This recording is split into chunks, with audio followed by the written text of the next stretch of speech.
అందరికీ నమస్కారం. నేను మీ కిరాకార్పిని. నిన్న జగన్మోహన్ రెడ్డి విశాఖపట్నం నుంచి నర్సీపట్నం వరకు లేనిపోని జనాల్ని విఎఫ్ఎక్స్ గ్రాఫిక్స్ లతో జనాల్ని గుమ్మికూడి ఏదో ఆయన కోసం జనాలందరూ ప్రాణాలు ఇస్తున్నారని క్రియేట్ చేశాడు. ఇప్పుడు ప్రస్తుతం నేను నర్సీపట్నంలో 2019 నుంచి 2024 మధ్యన బాగా నిర్మించాను అని చెప్పుకునే మెడికల్ కాలేజ్ అండ్ హాస్పిటల్ దగ్గర ఉన్నాను. ఇక్కడ మీరు చూస్తే ఆశ్చర్యపోతారు. ఏంటి అంటే 510 కోట్ల రూపాయలతో పూర్తి చేయాల్సినటువంటి మెడికల్ కాలేజ్ అండ్ హాస్పిటల్ కేవలం 10 కోట్ల రూపాయలతో మాత్రమే నిర్మించడం జరిగింది. ఎందుకంటే వాళ్ళకి సంబంధించిన వాళ్ళకి టెండర్లు ఇవ్వడం, వాళ్ళకి బిల్లులు ప్రవేశపెట్టకపోవడం, వాళ్ళ మధ్యలో వెళ్ళిపోవడం కూడా జరిగింది. ఎక్కడ గమనిస్తే ఎవరైనా నిపుణులు కావచ్చు, ఎవరైనా దీని గురించి అవగాహన ఉన్న వాళ్ళు వచ్చినా కూడా ఇది ఎందుకు నిర్మించారు, ఇక్కడ ఉన్న గదులు ఏంటి అని కూడా చెప్పలేనటువంటి పరిస్థితి, షాక్ అవుతారు. ఇక్కడ చూస్తే తుప్పలు, తుప్పు పట్టినటువంటి ఇనుపు రాడ్లు, అరాకొరగా కట్టేటువంటి గోడలు తప్ప ఇది నిర్దేశించుకునే స్థాయిలో అసలు లేదు. హాస్పిటల్ అంటే ఏంటి, కాలేజ్ అంటే ఏంటి, ఇక్కడ ఇన్ పేషెంట్ వార్డ్స్ ఉంటాయి, ఇంటెన్సివ్ కేర్ యూనిట్స్ ఉంటాయి, ల్యాబొరేటరీలు ఉంటాయి,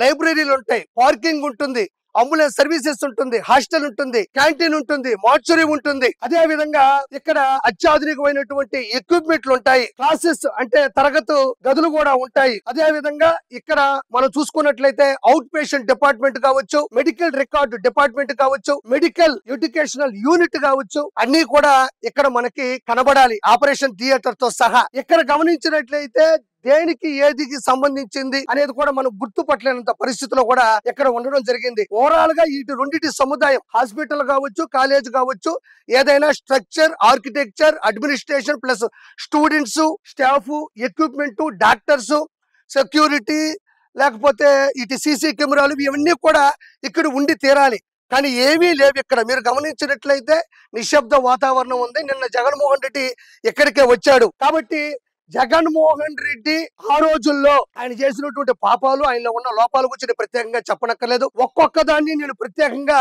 మీకు చూపిస్తూ వెళ్తూ ఉంటాను. ఒకసారి మీరు గమనించండి, ప్రజలకు కూడా ఇది తెలియాలి. జగన్మోహన్ రెడ్డి కట్టినటువంటి కాలేజీల్లో ఆల్మోస్ట్ పూర్తయినాయి.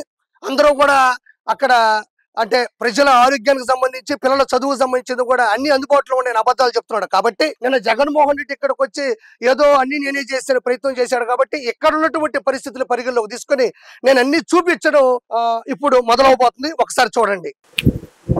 ఇక్కడ గమనించినట్లయితే మరి ఈ ఇనుము, ఈ రాడ్లు ఎప్పుడు పెట్టారో తెలియదు కానీ తుప్పు పట్టిపోయింది, మొత్తం కలర్ వచ్చేస్తా ఉంది. నాకు తెలిసి గట్టి కొడితే ఇనుము మొత్తం ఊడిపోయేటట్టుంది. అంటే ఇప్పుడు ఎప్పుడు కట్టారు, దీన్ని ఎందుకు వదిలేశారు అనే పరిస్థితి అయితే ఇప్పటికీ చెక్కట్లేదు. అదే విధంగా ఈడ కూడా మధ్యలో కూడా ఎత్తు పల్లాలుగా ఉండదు, వర్షపు నీళ్లు కూడా అలా నిలబడిపోయి ఉన్నాయి. 4 ఇటుకలు వేసి, అంత ఇసుకేసి, అంత సిమెంట్ వేసి కట్టి వదిలేశారు తప్ప, అంటే ప్రజలు కూడా ఏదో జగన్మోహన్ రెడ్డి మెడికల్ కాలేజ్ కట్టేస్తా ఉన్నాడు, దాంట్లో హాస్పిటల్ కూడా ఉంటుంది, ప్రజలు అంటే పేదవారి ఆరోగ్యం బాగుపడబోతా ఉంది, అదే విధంగా పిల్లల చదువు కూడా అత్యున్నత స్థాయికి వెళ్ళబోతుందని భ్రమింపజేయడానికి ఈ భవనం నిర్మించడానికి ప్రయత్నించాడు తప్ప దానికి సంబంధించినటువంటి పూర్తి నిధులను గాని పూర్తి విధులను కూడా ఆయన ప్రవేశపెట్టలేదు. గమనించినట్లయితే ఎంత పచ్చిక, వెనక వైపుకి వెళ్తే అసలు పూర్తిగా కూడా నిర్మాణం కూడా ముందుకు పోలేదు. అదే విధంగా ఇక్కడ గమనించినట్లయితే ఏదన్నా ఒక స్ట్రక్చర్ ముందుకు తీసుకెళ్తున్నప్పుడు దాన్ని చూడగానే మనకు ఒక అవగాహన వస్తుంది, ఇది ఎందుకు కట్టారు, దేనికి కట్టబోతున్నారు అని. ఇది చూస్తే దేనికి సంబంధించింది అని ఆలోచించే పరిస్థితి కూడా లేకపోవడం అనేది దారుణం. జగన్మోహన్ రెడ్డి అన్నా క్యాంటీన్ని, అంటే 5 రూపాయలకి అన్నం పెట్టి అన్నా క్యాంటీన్ని నిలవన ఆపేసినోడు, ప్రజా భవనాన్ని కూల్చేసిన వాడు, ప్రజావేదికని కూల్చేసిన వాడు. అదేవిధంగా టిట్కో ఇల్లు 95% అయిపోతే మరుసటిసారి ఎలక్షన్స్ లో గెలిచినటువంటి జగన్మోహన్ రెడ్డి ఆ తర్వాత కాలంలో ఆ టిట్కో ఇళ్ళని పేదవారికి ఇవ్వకపోగా దాని మీద వైఎస్ఆర్సీపీ కలర్లు వేసాడు తప్ప వాటిని జనాలకు ఇచ్చినటువంటి పరిస్థితి కూడా లేదు. అలాంటి వ్యక్తి, అంటే మాస్కులు ఇవ్వలేదు అని కరోనా సమయంలో ప్రశ్నించినటువంటి డాక్టర్ సుధాకర్ గారిని నన్నే ప్రశ్నిస్తావా, నా బండారాన్నే బయట పెడతావా అని చెప్పేసి పిచ్చివాడిని చేసి నడి రోడ్డు మీద అతని ఆత్మాభిమానాన్ని, ఆత్మవిశ్వాసాన్ని దెబ్బ కొట్టి అతన్ని చంపేసినటువంటి వ్యక్తి జగన్మోహన్ రెడ్డి. అలాంటి వ్యక్తి పేద ప్రజలకు సంబంధించినటువంటి ఆరోగ్య పరిస్థితుల దృష్ట్యా కట్టున్నటువంటి మెడికల్ కాలేజీని ఫినిష్ చేస్తానుకోవడం నిజంగా హాస్యాస్పదం. కాబట్టి మీరు ప్రతి ఒక్కటి చూడండి, ఇక్కడ ఏ ఒక్కటి కూడా మళ్ళీ కట్టాలన్నా కూడా శిథిల వ్యవస్థలో ఉండేటువంటి శిథిల వస్తులో ఉండేటువంటి ఈ పరిస్థితులను చూస్తే చంద్రబాబు నాయుడు గారు ఖచ్చితంగా దీన్ని కొనసాగిస్తారు, పూర్తి చేస్తారు. కానీ ఇది ఎందుకు ఇలా అయింది, దీంట్లో జరిగినటువంటి లూటీ ఏంటి, దీంట్లో జరిగినటువంటి స్కామ్ ఏంది అని ప్రత్యేకంగా తెలుసుకునే కదా మొదలెట్టాలి. కాబట్టి నారా చంద్రబాబు నాయుడు గారు దీనికి సంబంధించినటువంటి ప్రతి పరిస్థితిని క్షుణ్ణంగా దగ్గరకు తీసుకొని ఒక ఇన్వెస్టిగేషన్ టీమును కూడా పంపించే అవకాశం ఉంది. ఇది ప్రజలు ఖచ్చితంగా అవగాహన చేసుకోవాలి. ఇదే కాదండి, నేను మిగతా అరాకొరగా కట్టేటువంటి కొన్ని గోడలు, కొన్ని రూములు మాత్రమే ఇక్కడ ఉన్నాయి. దాదాపు 52 ఎకరాలు. ఇక్కడ చూస్తే నిర్మాణ ఇక్కడ పనులు ఎక్కడా కూడా నాకు కనబడట్లేదు. అంటే ఇందులో హాస్పిటల్ ఉండాలి, కాలేజ్ ఉండాలి, నేను చెప్పినటువంటి వార్డ్స్ ఉండాలి, ఇంటెన్సివ్ కేర్ డిపార్ట్మెంట్స్ ఉండాలి, ఇక్కడ ల్యాబ్ ఉండాలి, ల్యాబొరేటరీలు అన్నీ ఉండాలి కదా. కానీ ఎక్కడ ఏది ఎందుకు ఏ వైపు నుంచి ఉందనేది కూడా మనకు అర్థం కావట్లేదు. కాబట్టి నేను ప్రతి ఒక్కదాన్ని కూడా మీకు అవగాహన కలగాలి, జగన్మోహన్ రెడ్డి ఎలా భ్రమింపజేస్తాడు అనేది కూడా తెలియాలి. కాబట్టి నేను ఇక్కడికి రావడం జరిగింది. జగన్మోహన్ రెడ్డి కూడా నిన్న ఇక్కడికే వచ్చాడు, ఎందుకు వచ్చాడో కూడా ఆయనకే తెలియదు. ఏదో 4 మాటలు మాడేసి కావాలని వర్షంలో తడిచి లేనిపోని మనుషుల్ని పైకి పోగేసుకొని యాక్టింగ్ చేశాడే తప్ప జగన్మోహన్ రెడ్డి ఏమీ చేయలేదనేది నేను మనస్ఫూర్తిగా చెప్తున్నా. నెక్స్ట్ అటువైపుకి మనం వెళ్తే పరిస్థితులు ఎలా ఉన్నాయో చూద్దాం. నేను ఇప్పుడు ఇంకొక వైపు ఉన్నాను. ఏదైనా అలాంటి పరిస్థితి ఇందా చూపించినట్టే, బట్ ఇక్కడ ఎలాంటి పరిస్థితులు ఉన్నాయో ఒకసారి చూపిస్తాను చూడండి. మొత్తం ఎక్కడైతే పూర్తిగా చెరువు అయిపోయింది, ఏదైతే మెడికల్ కాలేజ్ నిర్మించాలనుకున్నారో ఆ భాగం ఈ వైపు అయితే పూర్తిగా నీళ్లు చేరి పాచి పట్టేసి పూర్తిగా ఎక్కడ చెరువు అయిపోయింది. ఎక్కడైతే కొన్ని ఇటుకలు ఎంత బలంగా కట్టించాడంటే జగన్మోహన్ రెడ్డి మాటల్లో బలం ఉన్నట్టు యాక్టింగ్ చేస్తాడు, కానీ ఎక్కడ ఉన్నటువంటి ఇటుకలు కానీ కొన్ని రాలిపోవడం జరిగింది, పైనుండే పెచ్చులు కూడా ఊడిపోవడం జరిగింది, అక్కడక్కడ కొన్ని రేకులు ఉన్నాయి. ఏది కూడా అసంపూర్తిగా ఉంది కానీ ఏది పూర్తి అవ్వలేదన్నమాట. చెట్లు చూస్తే బీభత్సంగా ముందుకు వచ్చేసాయి. ఇక్కడ చూస్తే ఏదో అంటే పాపము ఆ టెండర్లు వేసిన వాళ్ళు ఎవరైతే ఉన్నారో వాళ్ళకు కూడా పూర్తి డబ్బులు ఇవ్వకపోగా వాళ్ళు ఇబ్బంది పడుతున్నారు. ఇప్పుడు వచ్చినటువంటి కూటమి ప్రభుత్వం వచ్చి ఇవ్వడం జరిగింది. నేను జగన్మోహన్ రెడ్డిని సూటిగా ప్రశ్నిస్తుండా, కడుపు తలుక్కుపోతుంది. ఇక్కడ ఎంతో మంది పిల్లల భవిష్యత్తు, ఎంతో మంది ఆరోగ్యాలని నయం చేసేటువంటి కేంద్రం ఇది. దీన్ని నువ్వు ఈ విధంగా చేసావంటే కళ్ళలో నీళ్లు వచ్చేస్తా ఉన్నాయి. జగన్మోహన్ రెడ్డి నేను సూటిగా ప్రశ్నిస్తా ఉన్నా. ఈ రోజు ఆంధ్రప్రదేశ్ వ్యాప్తంగా 26 జిల్లాల్లో ప్రతి జిల్లాల్లో కేంద్రంగా ప్రభుత్వ స్థలాన్ని 30 కోట్ల నుంచి 40 కోట్లు విలువ చేసే ఒక్కొక్క ఎకరా భూమిని కేవలం 33 సంవత్సరాలకి, అంటే సంవత్సరానికి 1000 రూపాయలు లెక్కన లీజుకు రాయించుకొని అదే ప్రజల డబ్బుతో అతిపెద్ద కార్యాలయాలు నిర్మించుకున్నావు. కానీ పిల్లల చదువుకు ఉపయోగపడేది, ప్రజల ఆరోగ్యానికి అందుబాటులో ఉండేటువంటి దీన్ని ఎందుకు నువ్వు పూర్తి చేయలేకపోయినావు? ఎందుకంటే నీకు ఎవరు బాగుపడటం ఇష్టం లేదు కాబట్టి.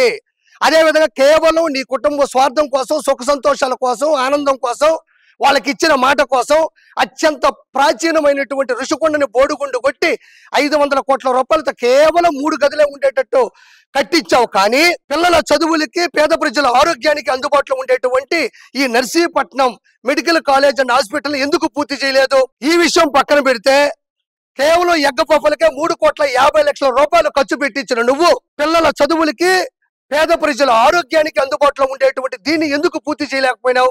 ఎలుకలు పట్టడానికే 1,36,00,000 రూపాయలు ఖర్చు చూపించిన నువ్వు పిల్లల చదువులకి, పేద ప్రజల ఆరోగ్యానికి అందుబాటులో ఉండేటువంటి దీన్ని ఎందుకు పూర్తి చేయలేదని ఈ రోజు నేను ప్రశ్నిస్తుండా.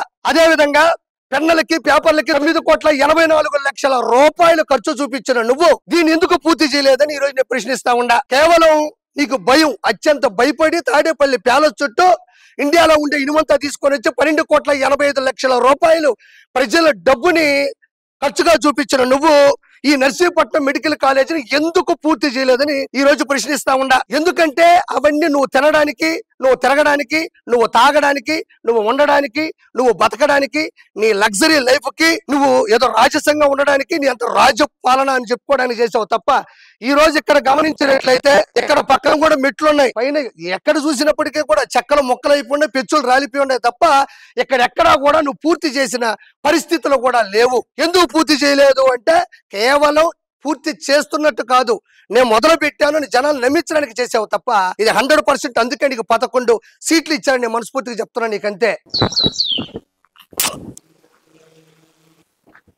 ఎక్కడ పరిస్థితులు గమనించినట్లయితే చెక్కలు చూడండి, ఆడ మొక్కలుగా పడిపోయి ఉన్నాయి. ఇది ఎందుకు కట్టాడో అర్థం కావడం లేదు. ఎక్కడ కూడా ఇంకా గమనించినట్లయితే చిన్న చిన్న గదులు ఉన్నాయి, వాటి స్ట్రక్చర్ కానీ వాటి నిర్మాణం ఏంటి అర్థం కావట్లేదు. ఇక్కడ మాత్రం ఖాళీ ప్రదేశం ఉంది. ఇక్కడ రేకులు, ఇనుప మొక్కలు, చెక్కలు, తుప్పలు తప్ప ఇక్కడ ఎటువంటి పని కూడా జరగలేదు. అంటే నేనేమంటానంటే ఈ 52 ఎకరాల్లో 610 పడకల ఆసుపత్రి ఇది నిర్మాణం కానీ పూర్తి అయి ఉంటే ఎంతో మందికి జీవనోపాధి ఉండేది, చాలా మంది ఆరోగ్యం కుదుట పడేది. చాలా మంది పిల్లలు చదువుకొని కూడా మంచి డాక్టర్లు కూడా అయి ఉండేవాళ్ళు. ఎందుకంటే ఇది కాలేజీ ప్లస్ హాస్పిటల్ కాబట్టి. కానీ ఇది ఎలాంటి పరిస్థితికి నోచుకోకుండా ఇలా శిథిలా వ్యవస్థలో పడిపోయి ఉంది. ఈ పరిస్థితులు ఒకసారి మీరు బాగా గమనించండి. ఇక్కడ గమనించినట్లయితే ఒకసారి ఈ పిల్లర్ మీద డేట్ కూడా రాసుంది. ఇక్కడ చూడండి 01/10/2023 అంటే 1వ తారీఖు అక్టోబర్ 2023. అంటే అప్పుడు వేసినటువంటి పిల్లర్ ఇది. ఆయన దిగకు ముందు సంవత్సరం వేసినటువంటి పిల్లర్ ఇది. ఇంకా గమనించినట్లయితే ఏది కూడా ఏ డిపార్ట్మెంట్ కావచ్చు, ఏ గది కావచ్చు, ఏ గోడ కూడా పూర్తి స్థాయిలో ఫినిష్ అవ్వలేదు. మరి ఫినిష్ అవ్వకుండా చాలా జాగ్రత్త పడినట్టున్నాడు ఆ మనిషి. ఎందుకంటే ప్రజలు ఆరోగ్యం కుదుటపడ్డా, ప్రజలు బాగుపడ్డా ఆయనకి ఇష్టం ఉండదు కాబట్టి ఇది కేవలం కొద్ది % డబ్బులు మాత్రమే ఖర్చు పెట్టి మిగతాదంతా కూడా మింగేసినట్టున్నాడు. అసలు ఎందుకు ఇది ఫినిష్ చేయలేదు అనేది కూడా ఎవరికి అర్థం కావడం లేదు. అలాంటి దానికి జగన్మోహన్ రెడ్డి వచ్చి నిన్న ప్రసంగం ఇవ్వడం, జనాలు చూసి నవ్వుకోవడం. ఇది ఎలా ఉందంటే అయ్యన్న పాత్రుడు గారు అసెంబ్లీకి రా అని గట్టిగా అరిస్తే అదేదో ఇక్కడికి వచ్చేస్తే నేను నీకు భయపడట్లేదు అని చెప్పడానికి వచ్చాడు తప్ప ఇక్కడ ఆయన చేసింది ఇక్కడ అద్భుతం సృష్టించింది ఏదీ లేదు. అంటే పదే అసెంబ్లీలో అయ్యన్న పాత్రుడు గారు ఖచ్చితంగా జగన్మోహన్ రెడ్డి అంటే 11 సీట్లు కూడా హాజరవ్వాలని చెప్పినప్పుడు అదేదో మైండ్ లో పెట్టుకొని అక్కడికి ఎలాగో పోలేము, మళ్ళీ ప్రశ్నిస్తారు, ఎక్కడికైతే ఓన్లీ సాక్షి పత్రిక, సాక్షి సోషల్ మీడియాని పెట్టుకొని ఆ ఊరికి ఆ కాన్స్టిట్యూన్సీకి వచ్చి జస్ట్ అలా కనబడేసి వెళ్ళిపోతే నేను ఎవరికి భయపడట్లేదు అనే సిగ్నల్ ఇవ్వడానికి వచ్చినట్టున్నాడు తప్ప ఆయన చేసింది ఏమీ లేదు ఇక్కడ. అయితే అసెంబ్లీలో అయ్యన్న పాత్రుడు గారు ఉంటేనేమో తన 10 మంది శాసనసభ్యులతో ఏ రోజు హాజరవ్వలేదు. పదే స్పీకర్గా ఉన్నటువంటి అయ్యన్న పాత్రుడు గారు చెప్తానే ఉన్నాడు, ఖచ్చితంగా ప్రజాస్వామ్యంలో ప్రజల ఓట్ల చేత గెలిచినటువంటి ఎమ్మెల్యేలు అసెంబ్లీకి హాజరవడం అనేది కంపల్సరీ అని చెప్పడంతో అక్కడ భయపడ్డాడు. నిన్న కూడా నర్సీపట్నం కాన్స్టిట్యూన్సీకి ఎందుకు వచ్చాడని ఆలోచిస్తే అయ్యన్న పాత్రుడు గారు స్పీకర్ ఆయన లండన్కి వెళ్ళారంట. ఆ అదును చూసుకొని ఎవరో టీంతో అదంతా పెట్టించుకొని వచ్చాడు తప్ప ఆయన నిజంగా ఉండుంటే ఈ దరిదాపులకు కూడా వచ్చే వ్యక్తి కాదు. కాబట్టి ఇది మనం మైండ్ లో పెట్టుకోవాలని కోరుకుంటున్నాను. ఎక్కడ మనం గమనించినట్లయితే మరి ఏందో ఇది 2 పక్కల 2 ఉన్నాయి ఇంతవి, కేవలం ఐరన్ తో నిలిపినటువంటి ఏదో ఉంది. ఎక్కడైతే పూర్తిగా నీళ్లు నిండిపోయినాయి, పైన కూడా ఎటువంటి స్లాబ్ లేదు. ఎక్కడైతే పూర్తిగా నీళ్లు నిండిపోయి లోపల మళ్ళీ ఐరన్ ముక్కలు, చెక్క ముక్కలు ఏదేదో ఉన్నాయి. ఎక్కడైతే పరిస్థితి మరి అధ్వానంగా ఉంది. ఇక్కడ గమనించండి పూర్తిగా. అటువైపుకు చూసినా కూడా సేమ్ పరిస్థితి. ఇక్కడ గమనించినట్లయితే ఇక్కడ కూడా సేమ్ పరిస్థితి. ఇక్కడ కూడా పూర్తి స్థాయిలో నీళ్లు నిండిపోయినాయి, థర్మాకోల్ షీట్లు పడి ఉన్నాయి. అదే విధంగా గొట్టల మిట్టలుగా ఉంది లోపల కూడా. అంటే నేను అనేది ఈ విధంగా చేయడం వల్ల జగన్మోహన్ రెడ్డి కళ్ళల్లో ఆనందం వస్తుందా అనే ఉద్దేశం కూడా నాకు కలుగుతా ఉన్నది. ఎంత ప్రజల సొమ్ము, ఎంత ప్రజల డబ్బు ఇది ఫినిష్ చేస్తుంటే ఎంతమందికి జీవనోపాధి ఉండేది, ఎంతమంది మంచి డాక్టర్లు అయి ఉండేవాళ్ళు, ఎంతమంది ఆరోగ్యాలు కుదుట పడి ఉండేటివి, ఎంతమందికి జీవనోపాధి వచ్చి ఉండేది. ఈ విధంగా అంటే ఆంధ్రప్రదేశ్ లో రోడ్ల పరిస్థితి ఎలా ఉంది 2010 నుంచి 2024 మధ్యన గొట్టల మిట్టలుగా, చెరువులుగా ఇంత బొక్కలు పడిపోయి నీళ్లు, ఆటోలు, బస్సులు, కార్లు, బైకులు ఎలాంటి ఇబ్బందులు పడ్డాయో అలాంటి పరిస్థితే ఇక్కడ ప్రజా డబ్బుతో కొద్దిపాటి నిర్మించినటువంటి ఈ కాలేజ్ హాస్పిటల్ నిర్మాణంలో కూడా పెద్ద గుంతలు, చెరువులు నిలయమై ఉన్నాయంటే ఆశ్చర్యపోవాలి. ఇంకా మీరు ఎక్కడ చూసినట్లా కూడా ఒకే పరిస్థితి. దీంట్లో ఏం మెరుగుపడే అవకాశమే లేదు. జగన్మోహన్ రెడ్డి కొద్దిగా కూడా ముందుకెళ్లే పరిస్థితి కూడా తీసుకురావాలని నేను మీకు మనవి చేసుకుంటున్నాను. ఇంకా కూడా అన్ని వైపులా కూడా నేను చూపించే ప్రయత్నం చేస్తాను. ఇక్కడ గమనించినట్లయితే ఇక్కడ కూడా పనులు శూన్యం అంతే. పిల్లర్లు ఉన్నాయి, ఇదిగో చూడండి చెక్కలు ఉన్నాయి. ఆ చెక్కలు కూడా ప్రభుత్వం ఎన్ని అమ్మేసుకున్నారో కూడా తెలియనటువంటి పరిస్థితి. ఇక్కడ డేట్లతో కూడా ఉంటాయి ప్రతి చోట కూడా 23/1/23. ఇదంతా చూడండి ఖాళీగా ఉంది. కనీసం గోడలు గాని ఏం లేదు, అసలు పూర్తిగా చూడండి ఖాళీగా ఉంది. ఫస్ట్ ఫ్లోర్ ఇది పూర్తి స్థాయిలో. ఇటువైపు చూడండి ఓన్లీ పిల్లర్స్ చేస్తున్నారు, అవి తప్ప కొన్ని చెక్కలు తప్ప, ఐరన్ రాడ్లు తప్ప మీరు ఎక్కడ గమనించినా ఈడ కూడా నీళ్లు పడినటువంటి పరిస్థితి. ఈ నిర్మాణంలో సాధించినటువంటి జగన్మోహన్ రెడ్డి ఘనత చూడండి. పైన స్లాబ్ ఉంది, ఆ స్లాబ్ కింద కూడా ఈ దీంట్లో నీళ్లు పడి ఎలా ఉన్నాయో గమనించండి. దీనికోసం జగన్మోహన్ రెడ్డి ఇక్కడికి వచ్చి ప్రెస్ మీట్ పెట్టడం, వాళ్ళ పేటీఎం వాళ్ళందరూ ఊగిపోవడం, దాన్ని VFX లో జనాల్ని సృష్టించడం తప్ప ఏముంది ఇక్కడ గమనించండి. పూర్తిగా ఈ ఫస్ట్ ఫ్లోర్ మొత్తం నేను ఇక్కడ చూపించినట్టు మొత్తం ఉంటది. ఆ వైపు చూడండి ఫస్ట్ ఫ్లోర్ లో, ఈ ఫస్ట్ ఫ్లోర్ లో ఇదంతా చూడండి ఓన్లీ పిల్లర్లు, ఐరన్ రాడ్లు, చెక్క ముక్కలు తప్ప జస్ట్ అలా ఒక స్ట్రక్చర్ అంతే. దాన్ని ముందుకు తీసుకెళ్లినటువంటి పరిస్థితి శూన్యం. ఇంకొక పైకి వెళ్ళినప్పటికీ కూడా ఇలాంటి పరిస్థితులు ఉన్నాయి కానీ ఎటువంటి మార్పు గాని జగన్మోహన్ రెడ్డి వేయలేదని మాత్రం మనస్ఫూర్తిగా చెప్తున్నాను. మీకు తర్వాత ఫ్లోర్ కావాలనే చూపిస్తాను. తర్వాత ఫ్లోర్ పై నుంచి టాప్ యాంగిల్ లో చుట్టుపక్కల ఏముందో కూడా మీకు ఫైనల్ గా చూపిస్తాను రండి. మనం రెండో ఫ్లోర్కి వెళ్తా ఉన్నాం. ఎంతసేపు జగన్మోహన్ రెడ్డి చంద్రబాబు నాయుడు గారు P3 అన్నారు. P3 అంటే పబ్లిక్ ప్రైవేటు పార్ట్నర్షిప్. ప్రైవేట్ అంటే ప్రైవేట్ వాళ్ళకే మీరు తీసేసుకోండి, మీరు జనాల్ని మోసం చేయండి, డబ్బులంతా దంచేసుకోండి అని చంద్రబాబు నాయుడు గారు చెప్పట్లేదు. ప్రైవేట్ అంటే సేవా సంస్థలు. ఇప్పుడు అన్నా క్యాంటీన్ ఎలా అయితే అక్షయ పాత్ర, ఇస్కాన్ వాళ్ళు ₹5 కడుపు నిండా మంచి భోజనం పెడుతున్నారో, అలానే సేవా సంస్థలు వాళ్ళు ఎవరిని డబ్బులు ఆశించరు, యాచించరు. వాళ్ళు సహృదయంతో మంచి స్థాయిలో రూపాయి ఆశించకుండా పనిచేస్తారు. కాబట్టి అలాంటి సేవా సంస్థలకు ఇస్తున్నారు తప్ప ప్రైవేటీకరణ అంటే దీన్ని తీసుకెళ్లి వాళ్ళ చేతుల్లో పెట్టేయట్లేదు. కేవలం చంద్రబాబు నాయుడు గారు స్థలాన్ని కేటాయించి నిర్వహణ విభాగాలు ఎక్విప్మెంట్ మొత్తం వాళ్ళు తీసుకొని వచ్చి ఇక్కడ పెడితే అంటే పూర్తి అజమాయిషీతనం ఓన్లీ గవర్నమెంట్ కే ఉంటాయి. కానీ ఫర్ ఎగ్జాంపుల్ చెప్పాలంటే మనం రోడ్లు ఇప్పిస్తాం, ఆ రోడ్లు ప్రైవేట్ వాళ్ళకి ఏమని చెప్తాం, అంత మాత్రాన ఆ రోడ్లను ప్రైవేట్ వాళ్ళు అయిపోవు. దాని మీద పూర్తి నిఘా గాని గవర్నమెంట్ గా ఉంటుంది. ప్రైవేట్ అంటే ప్రైవేటీకరణ చేసేసి జనాలు మోసం చేయాలని నారా చంద్రబాబు నాయుడు గారికి లేదు.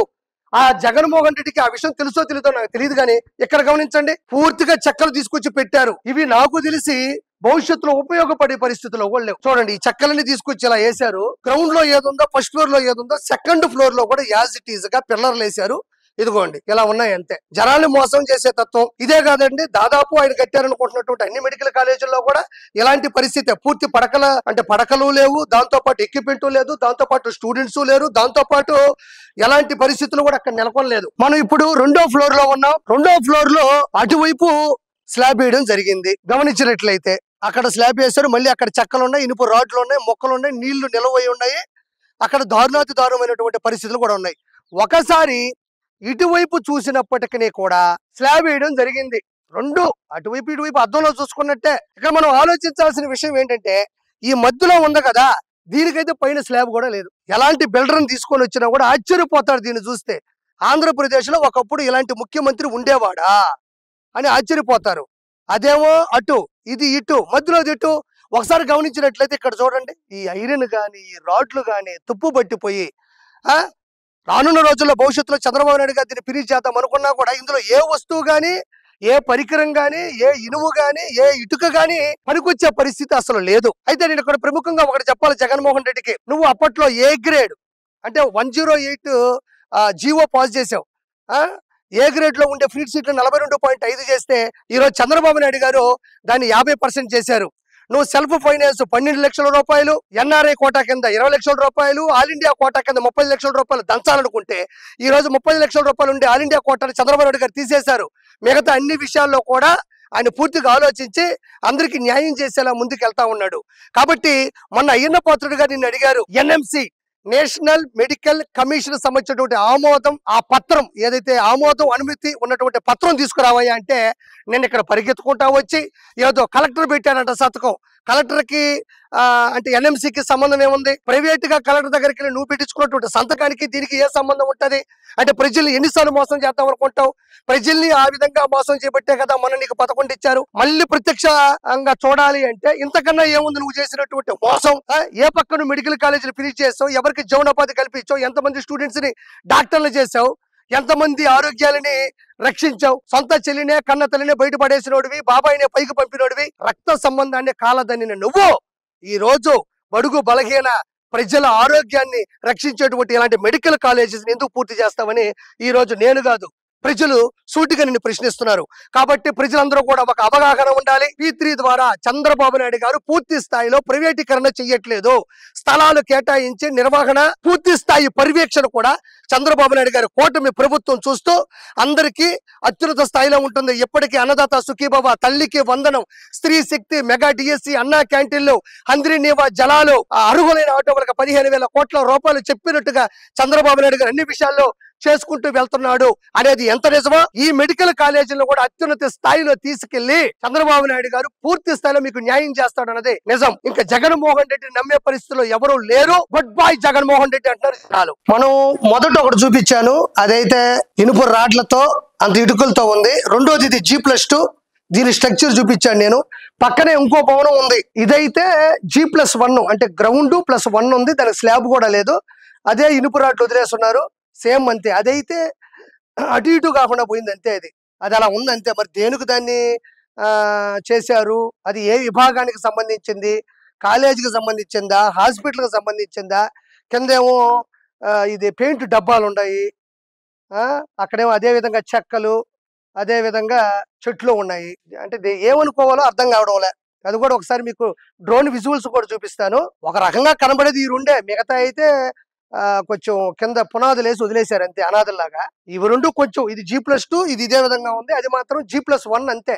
ఇంకా పైన ఐరన్లు అట్టున్నాయి తప్ప మీరు పూర్తిగా గమనించినట్లయితే ఎట్టి పరిస్థితుల్లో కూడా అది కూడా ముందుకు పోలేదు. కావాలంటే మీకు విజువల్స్ చూపిస్తాను, ఒకసారి చూడండి. కేవలం 1.5 సంవత్సరంలోనే ఋషికొండ మీద నీ కుటుంబ స్వార్థం కోసం, నీ సొంత సుఖాల సంతోషాల కోసం, ఆనందాల కోసం కేవలం 1.5 సంవత్సరాల్లోనే ఋషికొండ మీద ప్యాలెస్ ని నిర్మించుకున్న నువ్వు ఈ మెడికల్ కాలేజీని ఎందుకు పూర్తి చేయలేదు గత 5 సంవత్సరాల కాలంలో? ఈ రోజు ప్రజలు ప్రశ్నిస్తున్నారు, నేను కాదు ప్రశ్నించేది. అంటే నీ స్వార్థం కోసం, నీ కుటుంబ ఆనందం కోసం ఎంతకైనా దిగజారిపోయి ఎలాంటి ప్రసిద్ధి చెందినటువంటి కొండలైనా ప్రజల డబ్బునైనా కొల్లగొడతావు గాని ప్రజలకు చేయాల్సినటువంటి మంచిని మాత్రం కాల్తోదంతామని ప్రత్యేకంగా చెప్పనక్కర్లేదు. గతంలో కూడా వచ్చి రాగానే ప్రజావేదికను కూల్చేశావు, 5 రూపాయలకి అన్నం పెట్టి అన్నా క్యాంటీన్లు ముయించేశావు, టిట్కో ఇళ్లని పూర్తిగా ఆపేశావు. ఇక నీ గురించి, నీ మానసిక స్థితిని గురించి ప్రత్యేకంగా చెప్పనక్కర్లేదు. దానికి ప్రత్యక్ష ఉదాహరణే నర్సీపట్నంలో ఉండేటువంటి ఈ మెడికల్ కాలేజ్ అండ్ హాస్పిటల్ నిర్మాణమే. కాబట్టి ప్రజలారా, దీని మీద పూర్తి అవగాహన కావాలని నేను ఎంతో దూరం వచ్చాను. కాబట్టి దయచేసి అర్థం చేసుకొని మనస్ఫూర్తిగా కోరుకుంటున్నాను. Please subscribe to Leo news